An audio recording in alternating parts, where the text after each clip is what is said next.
I say it in one word, just freedom. That's it. Growing up in Israel, especially, being a part of the punk rock world, just teach you how to be free. Because this whole environment here that surrounds you here in Israel is very there's some people here are really into religion. Some of them are really into this system of finishing school, going to the army, go get your degree, get married.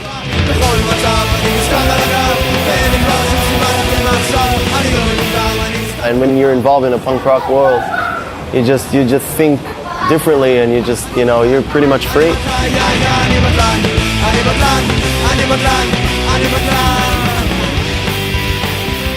Punk rock is freedom. Punk rock is speaking your mind. Everyone has his own right to do whatever he wants and should do whatever he wants. And that's what punk rock means to me.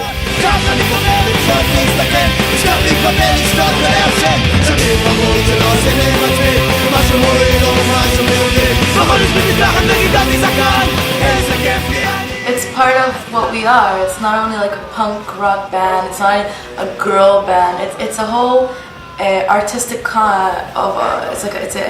a concept. It has to do with us being people that make music, we make art. Punk, it's always been about, if it's creating the flyers or the design for the zine or the shirts or records or gimmicks or everything that actually really appearance.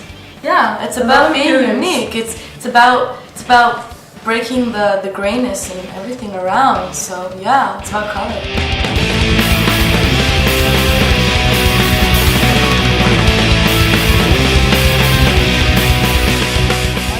Punk is punk. Punk is like taking the choice to step back, like out of the box, see it all in a different perspective, not like from the inside.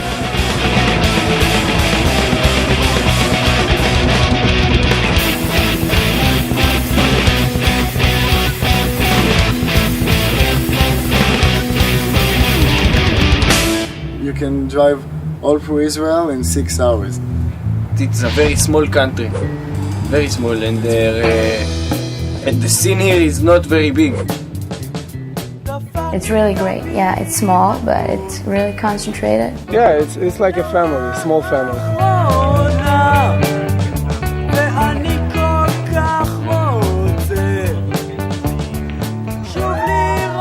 Yeah, we know everybody. We know everybody. You go to Haifa, you know people. You go to Beersheba, I don't know, and you know people there. There's not a chance you go to the concert and you won't know everyone there.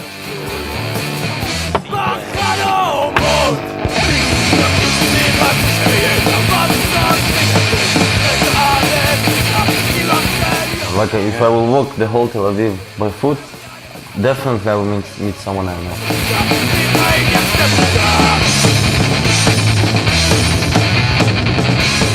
Growing up listening to Bad Religion and Minor Threat and all these bands, they sing in English, and it's really when you make your first band and you start playing, you try to make some songs in Hebrew, but you realize you're lousy musicians, you can't write a good tune.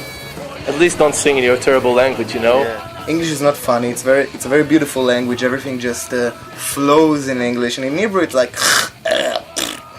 so it's funny.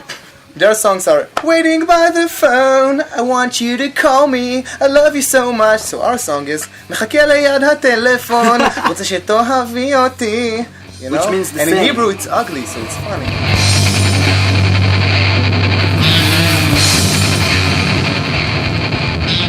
There is an obvious division in the Israeli punk scene to two almost separate scenes. One of which is the larger, newer scene of punk rock kids who go to shows, and that's actually where they meet, and that's about it. The other scene is the political punk scene, which is obviously smaller, and mostly because it is less attractive and less fun to be part of.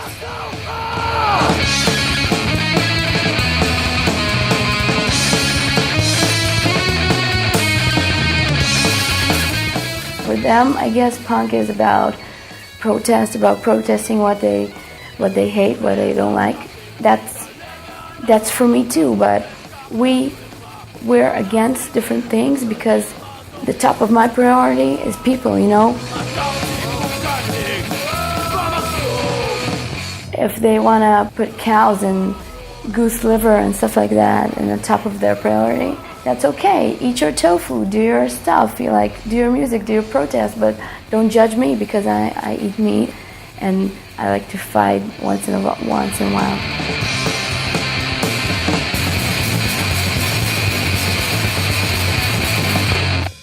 The average Israeli is very apathic to where we stand here in the country. He rather sit home and watch TV. Nobody goes out to the streets anymore. Nobody's trying to protest. The people has had enough with all the bombings that's going around us.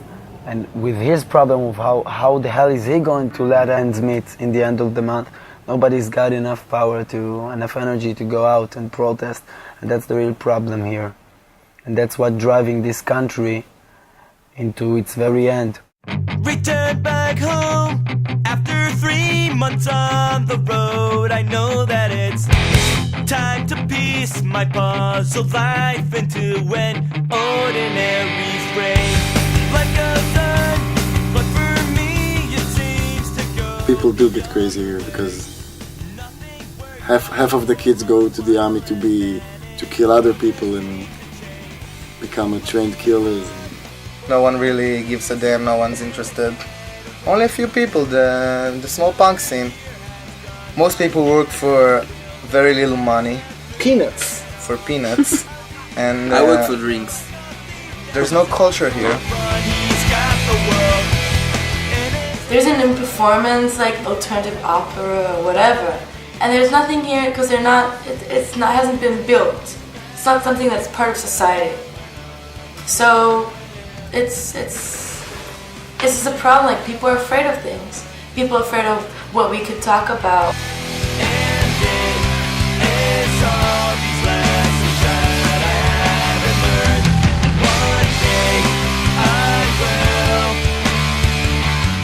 We are calling we are subpoenaing the people for this social war that we have to do right now before it will all be lost.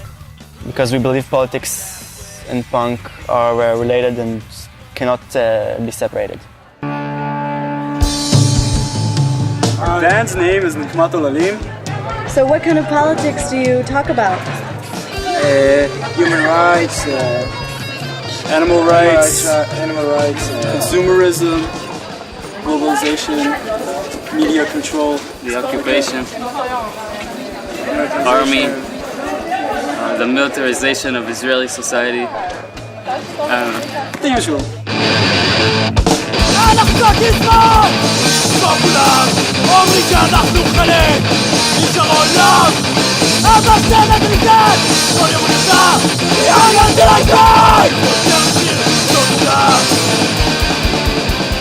I think it's important to hear that there are people in Israel who are drastically against the occupation. Naturally, when we sing about the army or the occupation, it's obvious that we're against it. And that's it, we try to criticize it through our songs.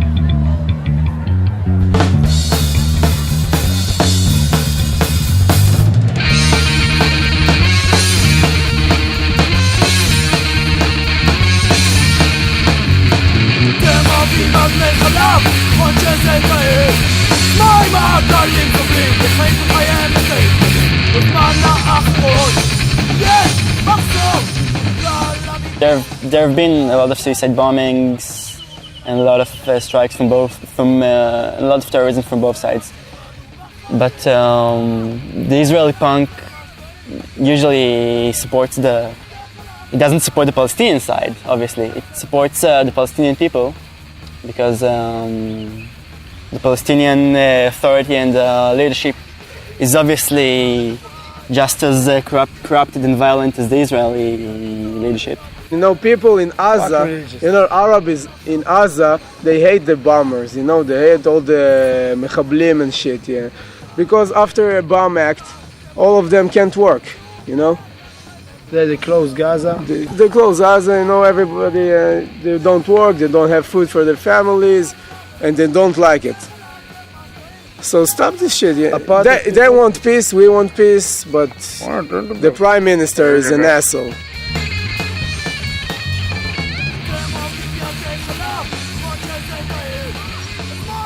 On one side we should protect ourselves, on the other side we should not harm other people. They're people like us, they're civilians.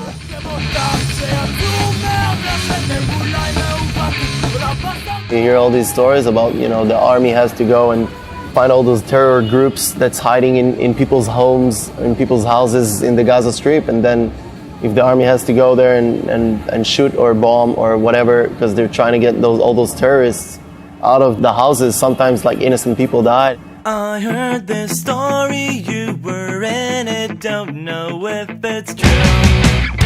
Lately every song I've written turned out about you. Well, actually, before the army, I thought that the territories is just some other country. Really, I didn't know about it. You have lots of small towns. There's Israeli Jews, and they're all surrounded by Arabs. Surrounded by Arabs, and there's a lot of them. So we have to protect those assholes. Yes, we protect them. I don't care about the Arabs. I don't care about the Israeli people who live there. I mean, they can all do whatever they want. If you want to live on territories, just live there. I don't need to protect you. It's your choice. You need to protect yourself, I think, or just come back to Tel Aviv.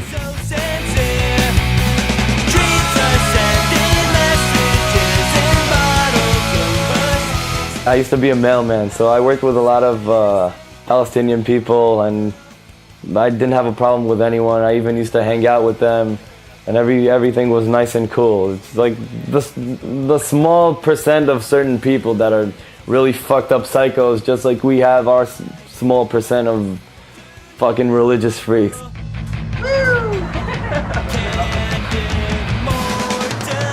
Hey, come check this out.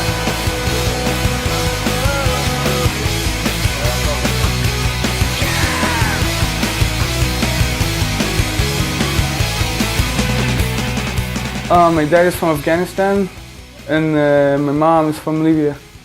The funny thing is that my dad told me that in Afghanistan the Jews and the Muslims were getting along really fine, and it was only until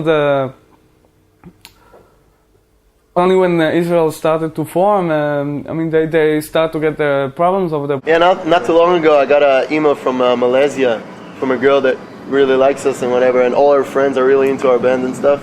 And she was like, yeah, you gotta come over here and stuff. And I was like, well, we can't. We can never go to Malaysia just because it's Muslim and we're from Israel and they would never let us in because we just can't go in there. And she was like, but I don't get it. You you can do it. I mean, I can organize a show. And I'm like, yeah, it'll be totally cool, but we can't go in the country. This situation has like a catch-22. It doesn't have any real good solution. The solution is the only solutions that can be demands very big compromising on both sides. On both sides, and both those sides don't want to do those compromising. They don't want to do it. That's the Palestinian people. No matter what you'll give them, they'll never be satisfied about it. All they want is to throw us out of here. Because I think why the Jewish side doesn't want to make these big compromises is because we have nowhere else to go. That's the only land we have. And we got enemies all around us and within us these past 3 years. And we have to stand our ground. We have to keep it because that's all we have. I mean, you can understand both of the sides, sides. But yet, both of them are wrong. Both of them are I mean, you could solve it without all this bullshit. I think.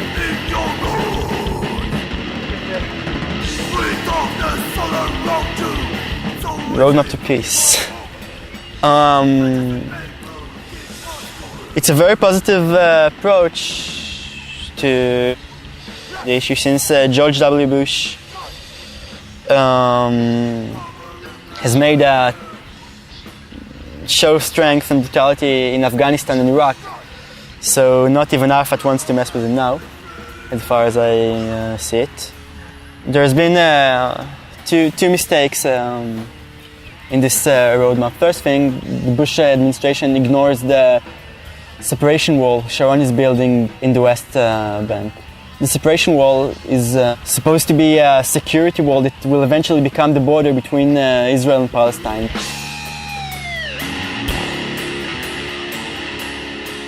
It is built dozens of kilometers inside the Palestinian side, tearing down villages and fields, and basically makes the whole Palestinian land divided into 7 different areas of control.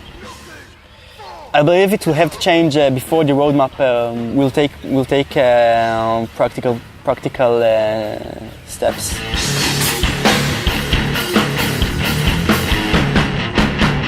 Looking for you!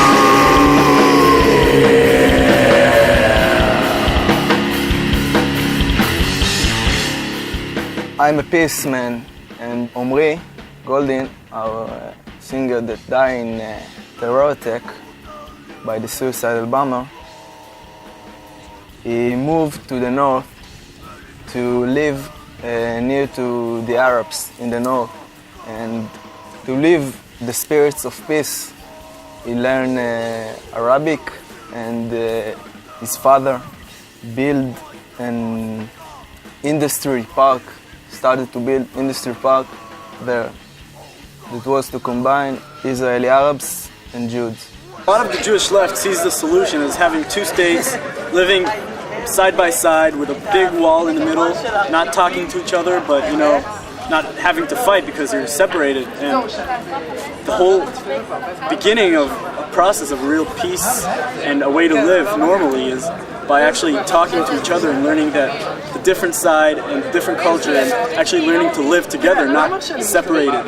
And the fact that there is pretty, well, not big, but there are people in Israel and in the Palestinian territory that actually believe that this is the way to change things is important. It's important for people to know that.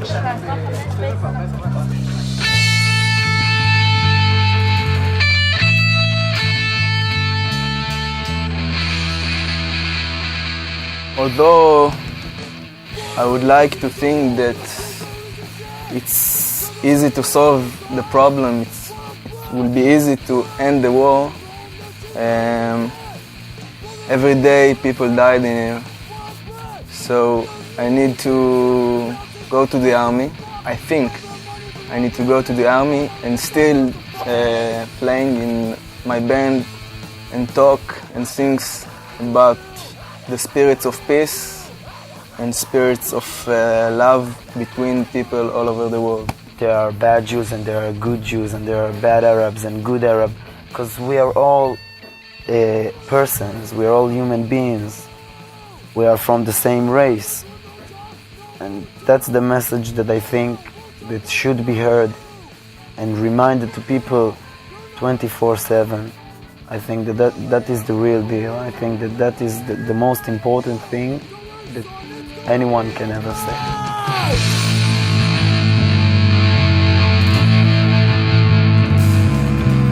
We have certain political agenda of some sort, and we think that it's like an essential part of what punk is for us.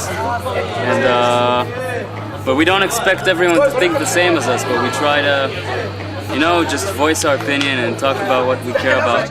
If we were to take just, political ideas, our political ideas, and completely throw them in people's faces, we're not leaving any room for dialogue. The whole idea is, we're talking about what we feel, and we've definitely got political ideas, but we don't want to, close ourselves in front of anybody. We want people to be able to listen to it and see that we're, no matter what our beliefs are politically, we are reasonable and we're open to dialogue and we're not trying to shove anything down their throats. And also, we don't want to like play the Israel card, like poor us. You know, we don't want to be like that for people to feel sorry for us or something like that. We want to like sing about like what kind of stuff we go through, and hopefully other people in South America or in America or in Europe, that people will be able to relate to it, you know, in one way or another. You know.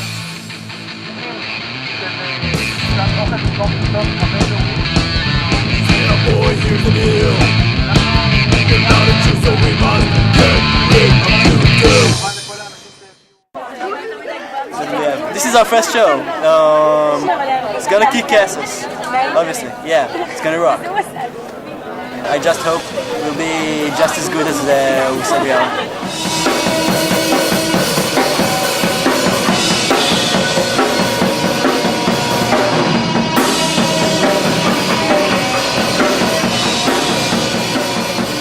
We called כף על הפנים של לימור לבנת, that basically means slapping the face of לימור לבנת, which is the current Minister of Education.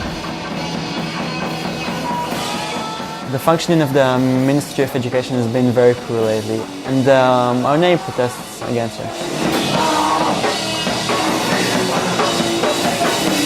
The slap, which we mentioned, was an occurrence that happened a few years ago when she physically slapped a protester of an opposing party. קבוצת תקשורת עצמאית שקוראים לה אינדימדיה. קבוצה של אינדיבידואלים שעושה את החדשות שלה, שלא מושפעת על ידי הצבא אבל על ידי המדינה. Once the nationwide press took notice of us, we began to receive phone calls from sailors and from all kinds of people who were pissed about us.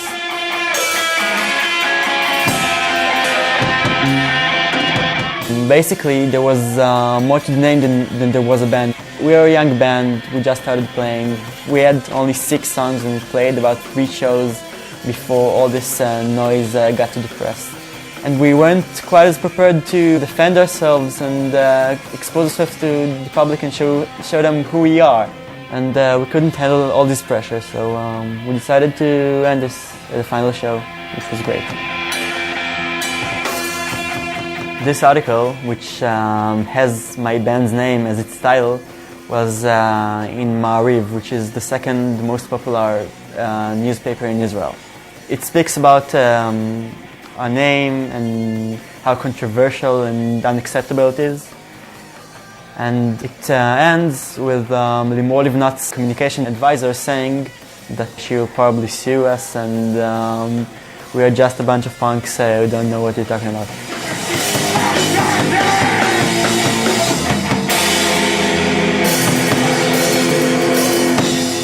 Israel is not a punk place to live in. Because Israelis are really close-minded, they're really conservative people, so they can't really tolerate the way other people are.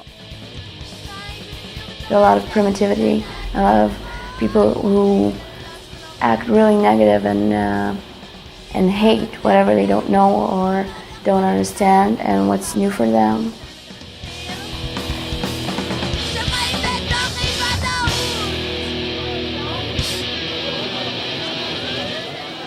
We're like second kind of citizens, like second type, get arrested all the time.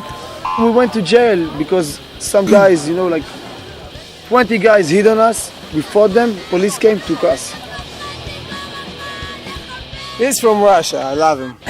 He went to jail because he doesn't want to cut his hair, doesn't want to get off his earrings. He's not a fucking criminal, it's fucking bullshit. That's why we sing about this shit, about the army. He's been in jail, not in regular jail, he's been in military jail. Agaf, it's a little room. You get a shower every 3 days. You get dirty clothes, it's disgusting, You have nothing to do about it, because what can you do against cops? Yeah. Like, you can only screw up your life, and that's all.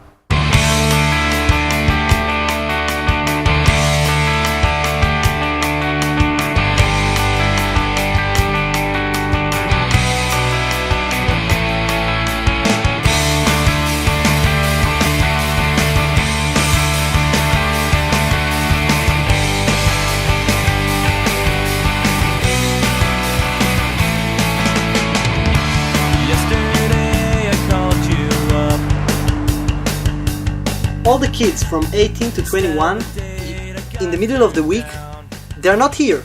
They're in the army. They're going out only on the weekends. It's crazy stuff. You can't conceive it in, I think, you can't conceive it in the US because there are no people on the streets from 18 to 21.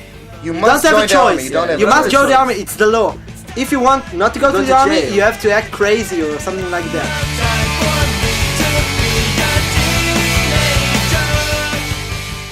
3 months from now, he has to go to the army.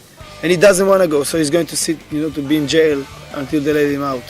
Like I said before, no matter what you'll do, this is your house, this is your land. This is where you eat, this is where you sleep, this is where you breathe, and this is where you die. No matter what, you have to contribute your own. As far as the scene goes with the left wing bands, most of them are not older than 16, and we're all over 21 here. When I was 18 and I went in the army, and I joined the army, one of the last people in my class. And by the time I joined the army, I've already buried one friend. And I've buried 3 more as the years went. When I went in the army, I was already right-wing. But this made my views even stronger. Because how many people have to die in order for our people and for the rest of the world to understand the problem? Because I wouldn't want all my friends to have died for nothing. You shouldn't let blood go to waste like that. It was very hard for me, but I did it because I think everyone should share, and we should change the system from within. It's true, the army sucks. Nobody will tell you he had fun in the army or he liked being there for 3 years, but it's important. It's important that everybody will go there and do his thing. I went to the army 2.5 years ago and still in the army. I was a warrior. I fought in the territories and in the north. I held guns in my hands. I saw what's happening to the Palestinians. It was very hard for me as a person, and I'm committed to the country, and the country tells me go there and do this and do that. It's make me inner conflict. I mean, you go to the army, you give 3 years of your life, you're doing the shittiest thing you can ever think of, and all you get in return is that blue certificate. I mean, that's all you get. You get paid 300 shekels a month, 400 shekels a month. So there's a lot of soldiers that actually work during the time that they in the military service.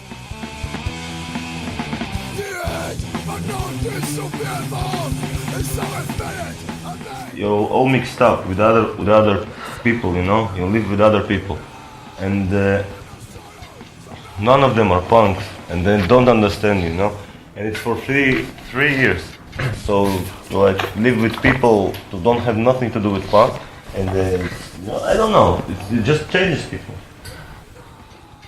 Plus, they're trying to change you in order to make you like a good soldier or something like this. Stuff like that. So they're messing with your mind, and they try to make you this straight person. Like, I think it changed me for the best, even. I think, because when I got out from the army, I could truly understand that, the meaning of being free and stuff like that. Because suddenly you don't have to go back to the place when every time you do what they tell you to do, and you have to wear what they tell you to wear, and you have to walk with this weapon on your back.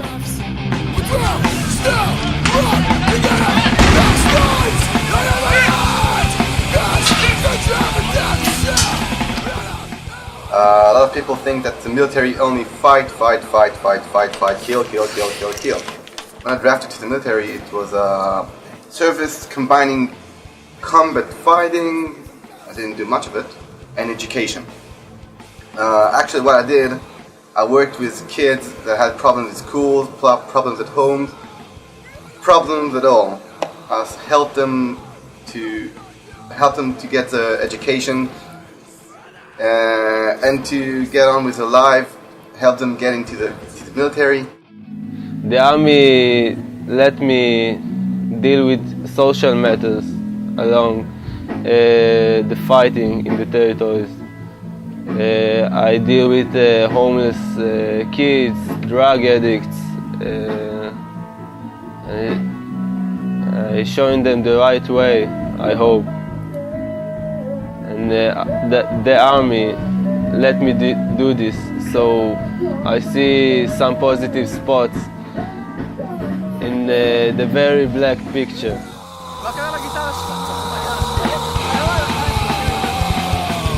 The thing with our band, we come back only on the Thursday, Friday and Saturday.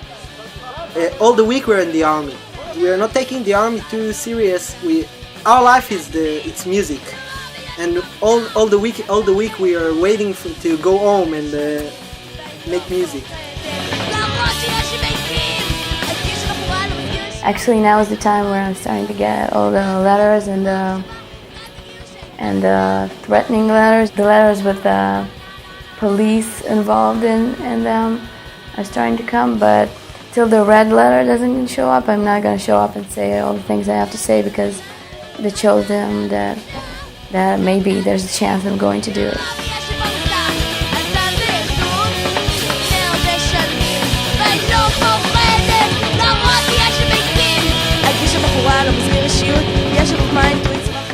You have kind of like an ID, it looks like that. They're actually right, if you did an army service or not. Kind of like a license to be insane. My sister went to the army and she didn't like it one bit, and so she left it. In her certificate it says, I don't know how they defined it. It was like I couldn't relate to other people. Kiss the back of my butt. Kiss the back of my butt.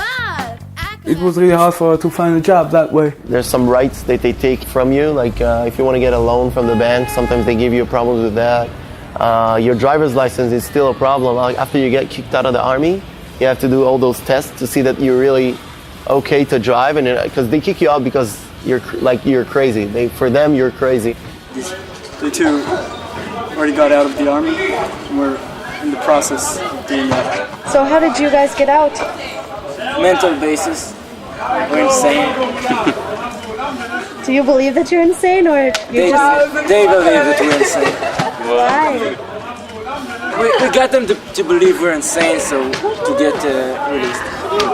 Which wasn't too hard. I mean, if you're not interested in going to the army, you're already an outcast. The date in which I should draft is July 30th. So that's when I ultimately decide. I'm tending not to go.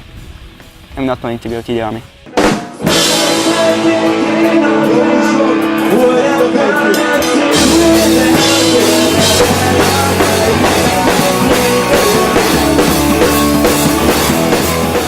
That's how it is for me. I can, some guys were born with no legs, so they can serve in the army. I can't serve in the army because it's the way I feel. And it's just, I don't want to be a part of it. And there's a lot of people like me.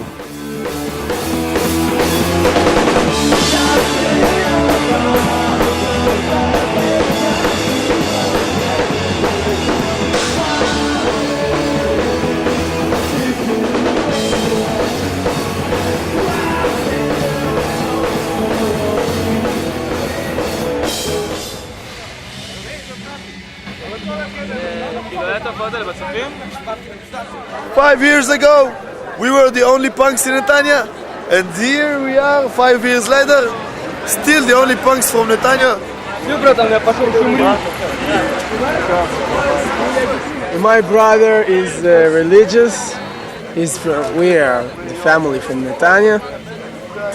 He's my brother. He came to see me, playing, kicking ass.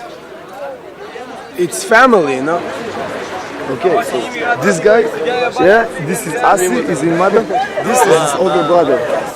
This is Chagai. This is a punk. This is the first time in 4 years they ever came, you know. Yes.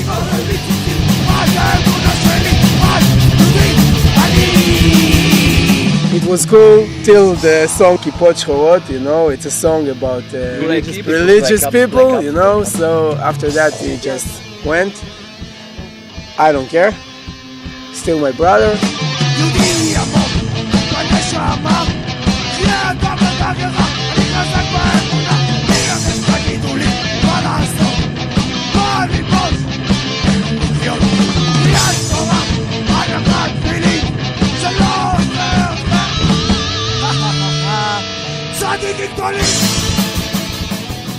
It's not you know religious people and punks. It's just family. Here in Israel, it's a very strong. You know, there are a lot of religious people, so it's kind of problem for punks to live. Your values of Israeli, it's religion first. The religious people in here, they're like, they can't stand that other people are different and not religious and doing whatever they want. So they're trying to make the whole country religious. I am Jewish because I was born to a Jewish mother, but I don't believe in God. I believe maybe in the Bible, but as an historic book, because the history part of it, it's true, we can prove it, but all the stuff about miracles and God's miracles, and it's not for me. Judaism is kind of a culture. Being religious is another thing. Because to me, the Orthodox Jews and the, do you know what's Haredim? In English, that's afraid, that's fearful. That's the word that we have for them, that they have for themselves, because they live in constant fear of God. So everything they do is about God and how to serve God. That's why the people that are Jewish but don't eat kosher or drive on Sabbaths and stuff like that have to suffer from them, because they oppress everybody. Not everybody is into that. No, not everybody wants to live like that. I'm in a band, Lo Kasher. It's not kosher in English. I'm a Jew, but not like you. Like the verses are like, I'm like eating kosher and like being a Jew and that. And the courses is like, I'm not a Jew like you. I can do what I want to do. I don't have to be like you. I don't have to do nothing, but I'm still a Jew. We're all Jewish, but we're not really connected to the religion, and we don't really do its habits and its Well, not believe in God, if this is what he's saying. Maybe I believe in some kind of God, but not in Jewish. I don't say that I believe in God, but you believe in God. I don't believe in the Bible. I don't believe it's you. If there is some kind of God, I believe doesn't expect you to not eat pork just to prove you're some kind of a serious person or a holy person. I have a funny story. We played at Jerusalem in a club, and it was Hanukkah. And in the middle of the show, into the club came a few religious people. Really religious Dosim, people. we call them here. And they wanted us to light a candle in Hanukkah.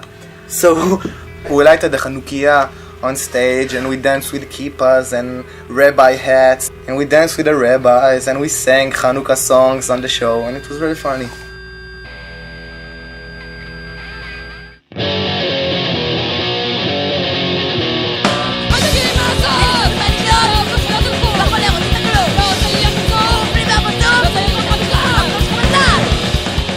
All the talks about Jerusalem, the giving away half of it to the Palestinians,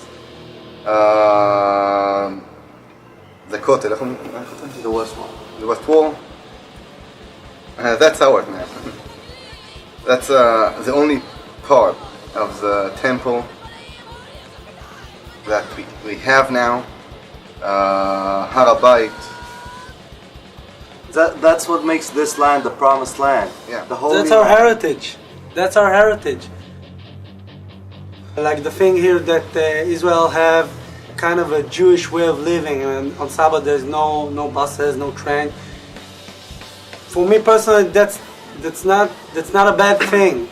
I like it here that we can keep our religion or our way of living in a Jewish manner. I'm not a religious man. I don't eat kosher, and I drive around on Sabbath, and I don't preserve all the holidays.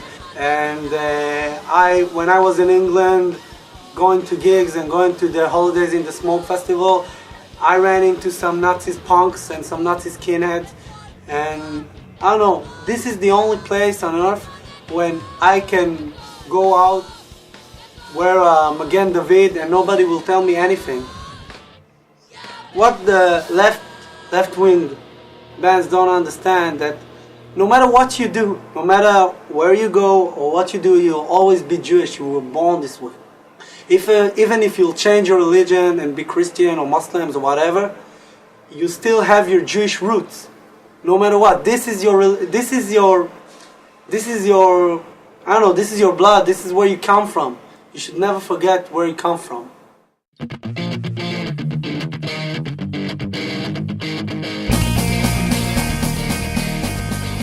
Religion, both Muslim and Jewish religion is very strict and very like the religious fanatics ones are very into what they believe, and they will not go left or right, so this is where the problem is.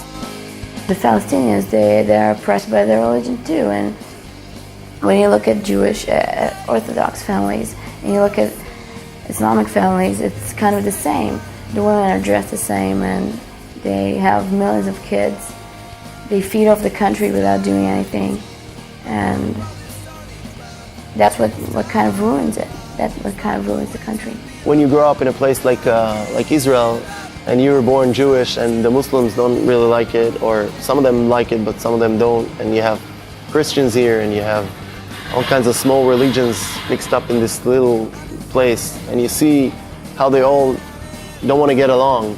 So either you stick to your religion and you feel like I'm Jewish, we're like blah blah blah, and you're really into that and you really believe that your way is the right way, or you just see what this whole situation is getting to because there's so many religions, and you just lose it. You go like, all these religions, it's just people, you know what I mean? It's all people. So I don't know if there is such thing like as religion or God or anything like that. Just because every religion here thinks that their way is the right way, and they're serving God or whatever the right way, and they are the ones who knows who to believe in or whatever. And after all, they're all people, and they're killing themselves for this cause. And what do they get of it? Nothing. There's nothing. You spoke to the Moshiach? What? You spoke to the Moshiach? What did he say? I said Moshiach come right away, don't worry. No for Arab, no for nobody. Moshiach come right this year. And that's it. תודה. Make a candle. Yeah. כל טוב, ביי.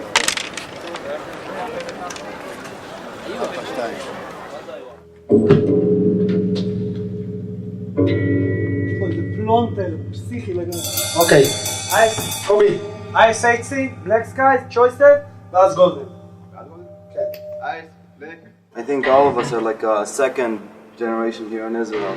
Like my father came from Russia, and his father came from Romania, and South Africa, and North Africa, and all of our ancestors, but not distant ancestors, our fathers, our grandfathers, worked hard to get here and to build themselves a future, to build me a future here.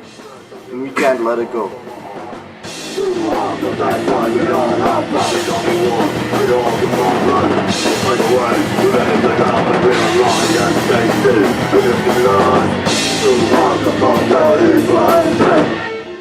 Oh,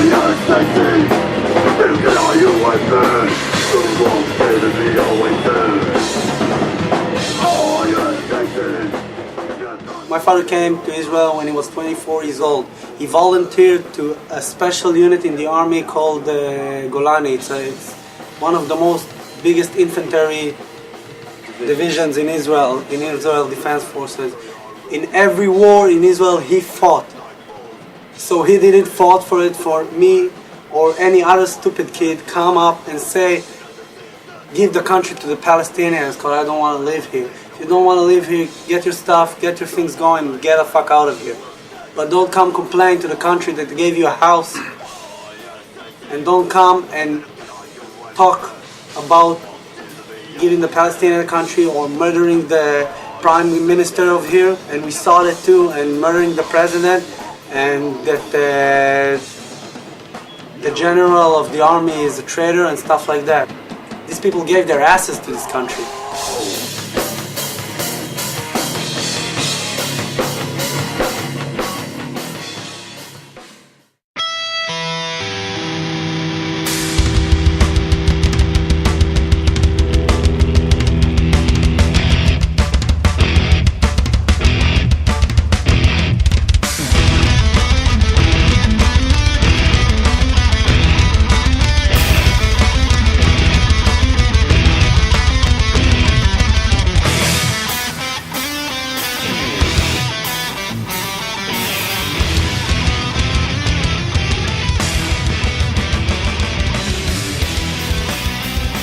We even had one of our biggest fans in Israel blow up on a bus, and that tortured me. I just couldn't, like, for 2 weeks I just wasn't myself. I just can't handle it. I heard this like explosion going on, and I didn't know what's going on, because sometimes we have like the Navy tests some weapons or whatever, and then like 10 minutes later we heard there was like a suicide bomber exploding in a bus, right, like 5 minutes away from here walking.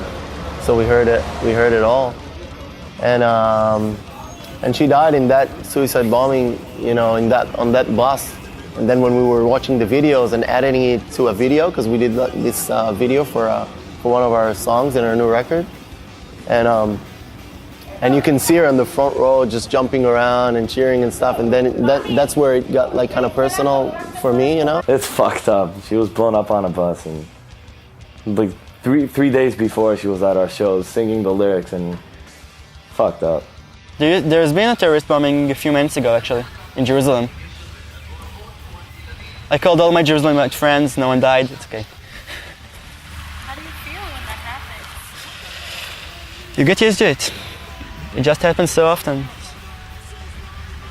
Like 2 years ago, before the, Intifada, it like used to be very rare. 20 people died, so you can't see, so you don't hear any happy songs on the radio. Yeah. And they stop all the TV programs, and you know the people are really sad. You know, they talk about it at school, and well, it's something that you feel like something really bad has happened. And now you just feel like, oh shit, so fuck, another 20 people. You know, and you just get used to it because it just can't be said all your life. You know. About living, it's hard. It's like living in a denial. It's not something you can explain in words. It's just horrible. You wake up in the morning, you read about 20 people killed, and it really makes you... It's like bitter and cynical, you know? It's like you have a gig, and then the morning of the gig, you have a terror act, and the parents don't let their children go out of the house. They say, no, don't go to a public place, don't go to a show, it can be bombs.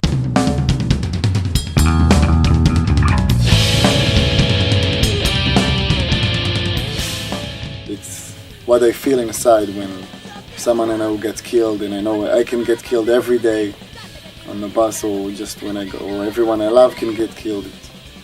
It's a lot of fear inside. It's very hard. We're frustrated with the situation. It sucks, and we're sad, you know, like, because, you know, people we know are so involved in everything, and we ourselves, you know, and we're scared, I guess.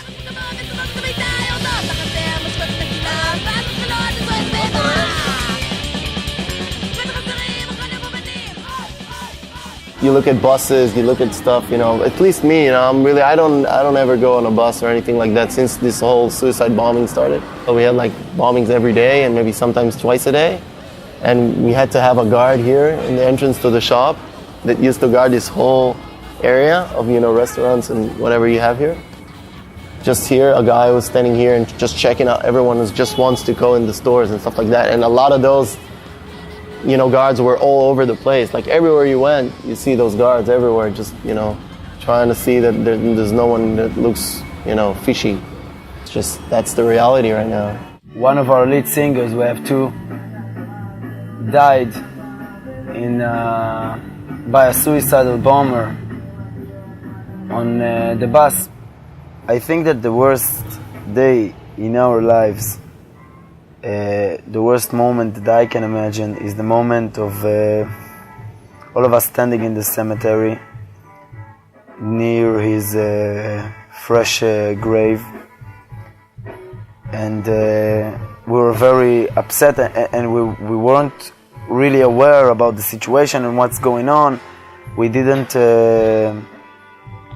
It didn't sink in just yet. It hasn't sunk in, and anyway, I'm standing there, and I remember like taking a little pause from all this scene and just looking down and seeing all my beloved ones just lying there and crying, and it was a terrible sight for me. We were all just crushed. The hardest part was, I think, when it did sink in that we're not going to see Omri again. You need to understand, Omri was the glue. We used to call him the glue of the band, because he was one of those things that kept us really together, united within. He was a source of power to us. And we've lost a member, we've lost, if you'd like, a comrade in our struggle, and we lost a member of the band, we lost a brother, and we lost our best friend. I think, and one of the things that I appreciate here in this group is that after we've been traumatized that seriously, we still are able to עדיין כאילו מקבלים איזה אמות מידה. We still get to set it into some sort of perspective. I mean by that then not all Arabs are bad. We are very aware, and that's, I mean, this is one of our this is the universal truth for us.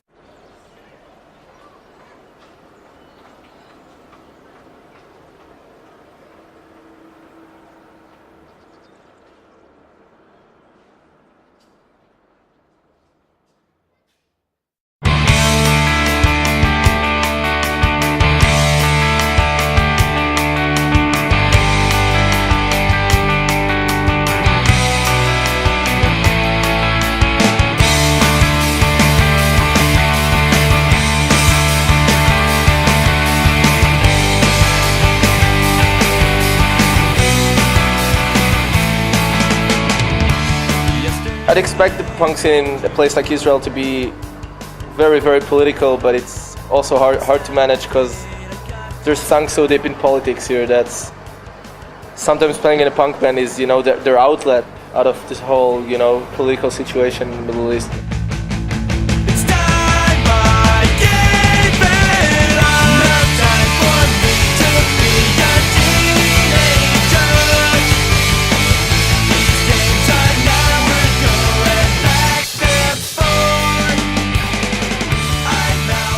A lot of bands like overseas that are living in very quiet, like peaceful places like Sweden or whatever would be like super pissed off and political over things that they really shouldn't be so mad about because it's happening, you know. Yeah, because they live in the land of, you know, the freedom and everything, you know.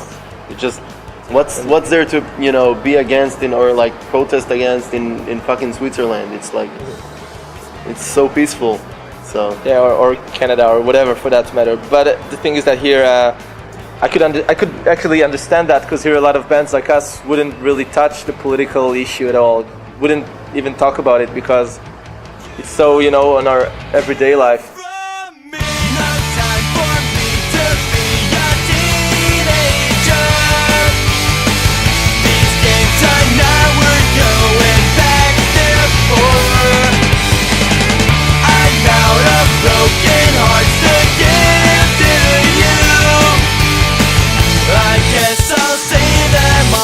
Someone new.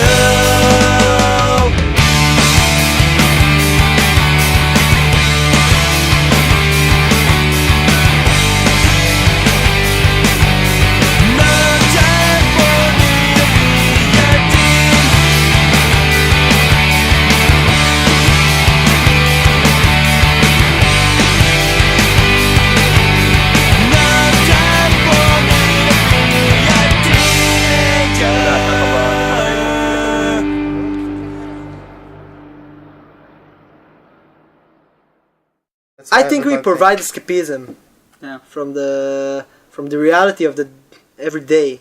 Like people come to our show and they have a laugh and they dance and this is fun.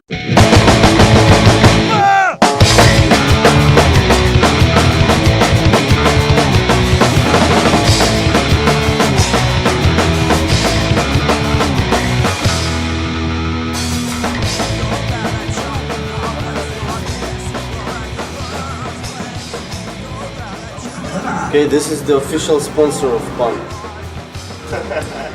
We don't use drugs. We're just called junkies. Yeah, we don't use Because we... Actually, we don't smoke pot, you know? You know, we don't like smoke pot, yes. Because it's like... Because hippies used to do that. And it's fashionable around here, you know? Everybody smokes pot right now. Everybody smokes pot in the whole world and it's just not interesting anymore. Only for 6 new shekels you can get the best beer. Nice bottle. You want some beer, by the way? This is those clubs. No, we hang out here. A lot of time.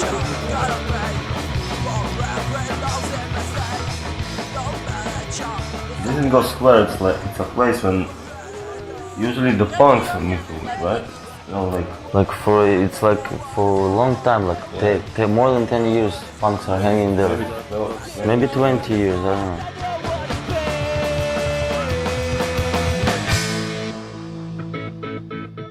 I don't think punk is important in Israel. It's not like punk is important. It's important for the person, maybe. Because it's like fun way of living and good music. Good people.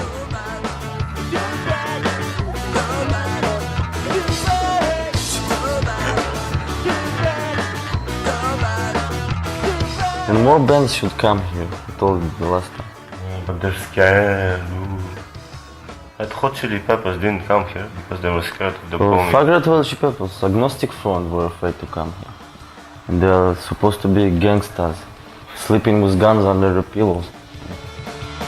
In the US, people in the crowd would go like, Israel, so you guys ride camels and stuff. How you're so busy with your war all the time. How did you get a time to learn how to play the guitar and stuff?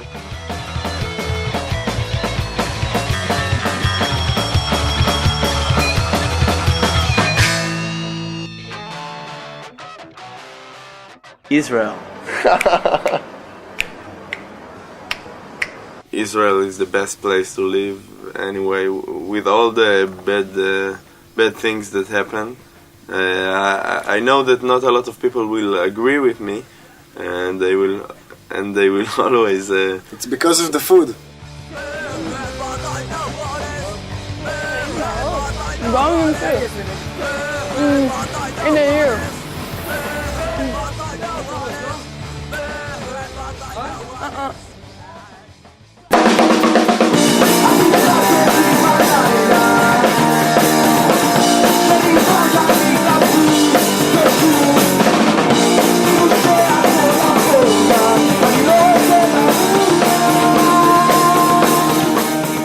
We're a band we call the Pancake, which is like punk ache, because when you play punk it's ache in your hands, especially for me because I'm a drummer. So this is punk ache. Now, pancake in Hebrew says Pancake. It's like Pancake. Pancake. Okay. Pancakes. So it's a wordplay, nice. a very clever one too. Our song was at 5th place in the Billboard, and it's it's sung with distortion and all, and all the songs are Israeli rock music, like with the acoustic guitars. You hear the show, and then you hear 5th place Pancake, and you hear all the distortion and all this stuff. So it's an accomplishment.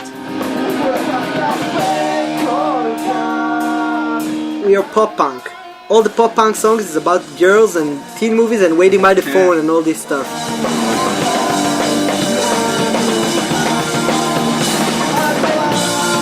When people say you're not punk, I say, okay.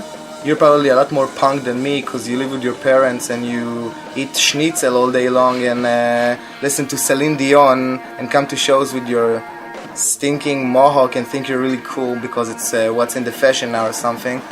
But I think most of the people who say we're not punk are even less punks than us, and that's hard.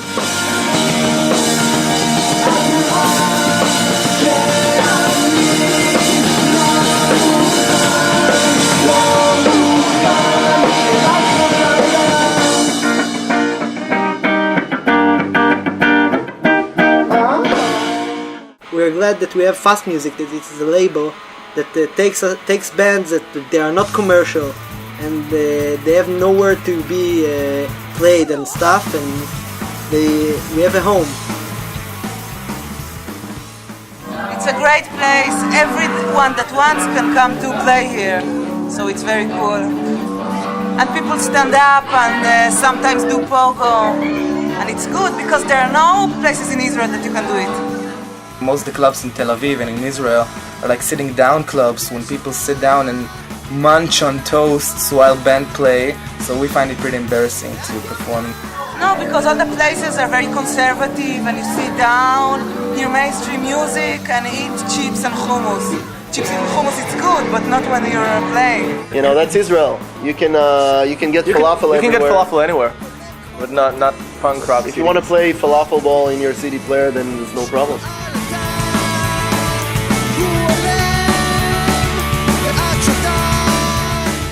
The show that's coming up, there are gonna be 3 debut shows for 3 bands. There are pop punk bands, performing with hardcore bands, and a ska punk band. It's everyone together, and it's a lot of fun. When we started to play, it was maybe like 20 people at the show, the most, and it was mostly our friends. The 2.5 years that we've been playing together, well, the scene has grown a lot. With the crowd, a lot of bands, a lot of activities. It's more interesting now, more alive. You came just in the right time because now there is a revival of the entire punk scene. Last few shows, we managed to draw like at least 400 to 500 people at the show, so it was pretty good.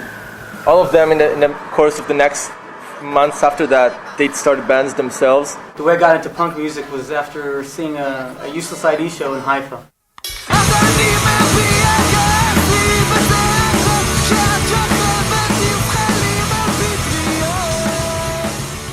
As years went by, we just, people are starting to get more and more involved, and like more people came to the shows, and now it's really good. It's like if you would ask me 5 years ago if I'll ever think that we'll have 500 or 600 people at our shows, I would go never. But it did happen, so you can never know.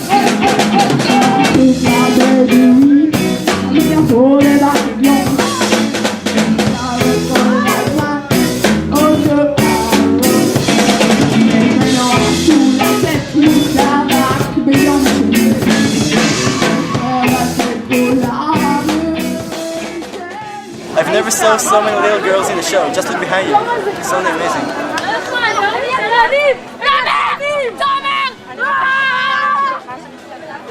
Most of them are like 13 or 14 years old. What women? There's not too many. I can count the number of girl musicians in all of Israel's music in one hand. I can just, there are about 11 girls. that sing in all of Israel, in the rock, pop, trance, whatever.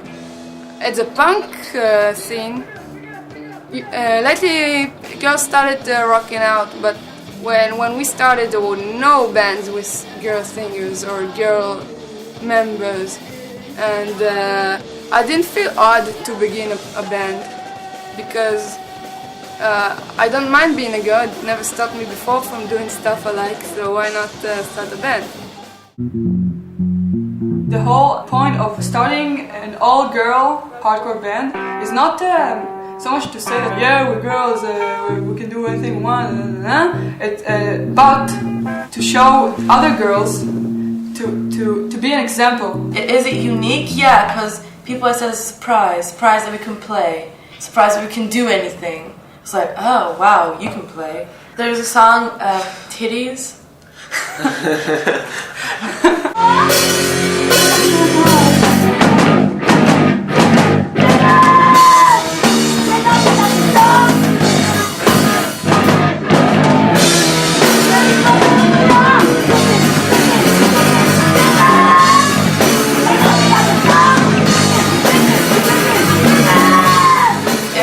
Written by our second drummer, first drummer, original drummer, and it's really like bombastic.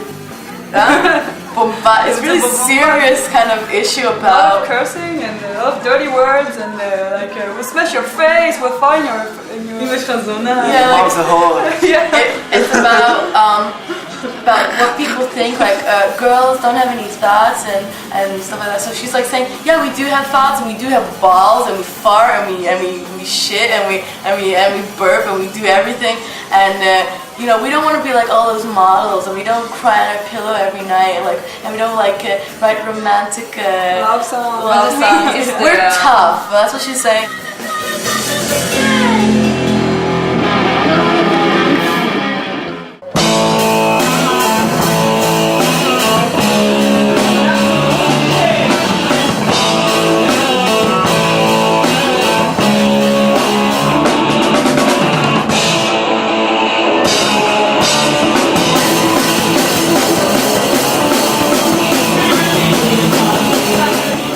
Like listening to punk rock, definitely like being positive is like always a priority.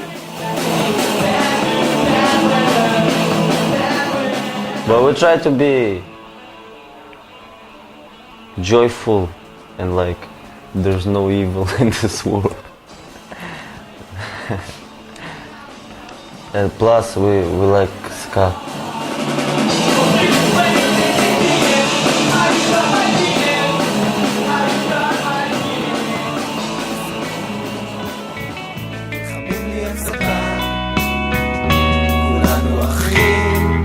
Maybe in 300 years there'll be good culture and good music and good art here, but currently there's not. So we just do our little music and our little scene and our little thing, and we hope that maybe there'll be a small revolution. Small country, so it's easy to do a revolution here. Maybe there'll be a small punk revolution here, and every kid will come to punk shows and everyone will enjoy and dance, even although people are blowing up outside. But that's what we hope, you know, to grow and grow, and that every band will grow. It's about teaching us to develop the tools to help with and deal with our situation, because coming from a different country, not from the same culture or authentic background, is you will never understand. But to teach us the tools of working groups and getting things together and knowing how to doing things together and getting people and motivate ourselves and motivation, yeah, and being like, you know, just helping us, being in behind us, and you know, that's really important for us. There are some countries that, you know, the headline news are about a couple getting married or some fishermen or something, I don't know, but here there are actually things happening and you actually have a chance to change things really dramatically. I mean, just by, if I go and talk to an Arab person, I mean, I really changed something and the concept of how I'm supposed to live. Every little thing I do is a real change, and that's good.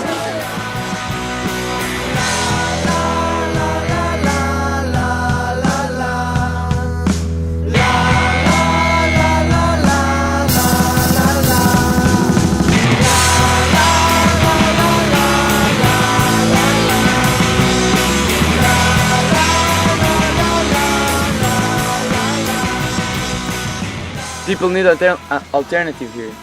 It's important to Israel. All Israelis go like that, you know. It's a symbol of freedom. I think everybody got this. They do what the they revolution in his heart. Punk, it's free. It's freedom. When you affect new generations to think, otherwise, not to be like religious and hate tattoos and all that. Maybe we like Israel because it's difficult to be a punker, It's a challenge, yeah. It's difficult for the people to hear what you say because they are far away, in their thoughts. You can feel your so if a little boy become a punk, it's fucking cool, for us. I mean, we have lost a lot, but we still believe that we can change things. And I believe that it's not only a privilege, but it's an obligation that we have to continue and pursue.